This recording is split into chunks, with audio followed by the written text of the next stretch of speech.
অবশেষে প্রীতমের কথায় সমস্ত ভুল ধারণা ভেঙে গেল বড়মার। সঞ্চয় যে দোষী সেটা জানতে পেরে সঞ্চারীকে পুলিশের হাতে তুলে দেয় বড়মা। এমন চমক হতে চলেছে অনুরাগে ছোঁয়ার এই পর্বেতে। তো চলো আর দেরি না করেই এই পর্বগুলো শুরু করা যাক। সুদীপার কথাতেই বড়মা থানায় আসতে রাজি হয় এবং থানায় এসেই সমস্ত প্রমাণ সহ সাক্ষী দেয়। সাক্ষীর মাধ্যমেই পুলিশ বাধ্য হয় অভ্র ও বড়মাকে ছেড়ে দিতে। এতে করে খুব খুশি হয়ে যায় বড়মা। সকলে মিলেই চৌধুরী বাড়িতে ফিরে আসে। সেখানে এসেই বড়মা শুধু পরমারই প্রশংসা করতে থাকে। পরমা যে এভাবে তাদের সম্মান বাঁচাবে সেটা সে কখনোই ভাবতে পারেনি। পরমার কাছে ক্ষমা চায় তার সাথে দুর্ব্যবহার করার জন্য। তখনই পরমা বলে, এখানে আপনাদের কোনো দোষ নেই মা, যা হয়েছে সবটা আমার নিজের জন্যই হয়েছে, তাই আমি আপনাকে কিছুই আর বলতে চাই না। তখনই বড়মা বলে ওঠে, সব দোষ ওই সুদীপার। ওই সুদীপা মেয়েটা এই বাড়িতে আসার পর থেকেই একের পর এক বিপদ লেগে যাচ্ছে। ওই মেয়েটাকে এই বাড়ি থেকে তাড়াতে না পারলে এই বিপদ আমাদের আর কাটবে না। ওই মেয়েটা ইচ্ছে করে এমনটা করেছে আমাদের পরিবারের সবাইকে অপমানিত করার জন্য।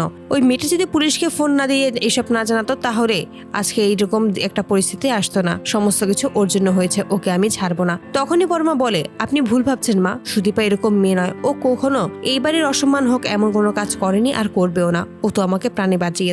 বড়মা তখন পরমাকে বলে, সুদীপার হয়ে তোমাকে আর সাফাই গাইতে হবে না। আমি খুব ভালোভাবেই বুঝতে পারছি ওর আসল উদ্দেশ্য। ও আসলে চায় এই চৌধুরী বাড়িটাকে শেষ করে দিতে। আমাদের সবার কাছ থেকে আমার প্রিয় ছেলেকে কেড়ে নিয়েছে। এখন চাইছে আমার পুরো পরিবারটা, পুরো সংসারটাকে ধ্বংস করে দিতে। ঠিক সেই মুহূর্তে প্রীতম ও সুদীপা চৌধুরী বাড়িতে এসে হাজির হয়। প্রীতম তখন বড়মার অনুমতি নিয়েই সমস্তটা বুঝিয়ে বলে। সুদীপা ব্যস্ত ছিল পরমাকে নিয়ে হসপিটালে যাওয়ার জন্য এবং সেখানেই সবসময় প্রার্থনা করে এসেছে যেন পরমা সুস্থ হয়ে যায়। অপরদিকে পুলিশ জানিয়েছে এই বাড়ি থেকেই খবর গিয়েছে তাদের কাছে। তাহলে বাড়িতে কোন বউ ছিল? তখনই বড়মা সঞ্চয়ের দিকে তাকায় এবং সঞ্চয় যখন এটা বুঝতে পারে যে বড়মা তার দিকেই তাকিয়ে আছে রাগী লুকে, তখনই ঘাবড়ে যায়। মনে মনে বলে, এবার সে ধরা পড়ে যাবে না তো? তখনই বড়মা সঞ্চয়ের মুখোমুখি হয় এবং সঞ্চয়কে জিজ্ঞেস করে এই বাড়িতে কে কে ছিল। তখনই সুদীপা বলে, রূপা আর সঞ্চয় দিয়েই ছিল। তখনই বড়মা খুব ভালোভাবেই বুঝতে পারে এটা সঞ্চয়েরই কাজ। প্রীতম তখন বলে, আপনারা শুধু শুধু সুদীপাকে দোষারোপ করছেন। এখানে সুদীপার কোনো দোষ নেই। সুদীপা চাইলেই কিন্তু পরমাকে হসপিটালে না নিয়ে যেতে পারত,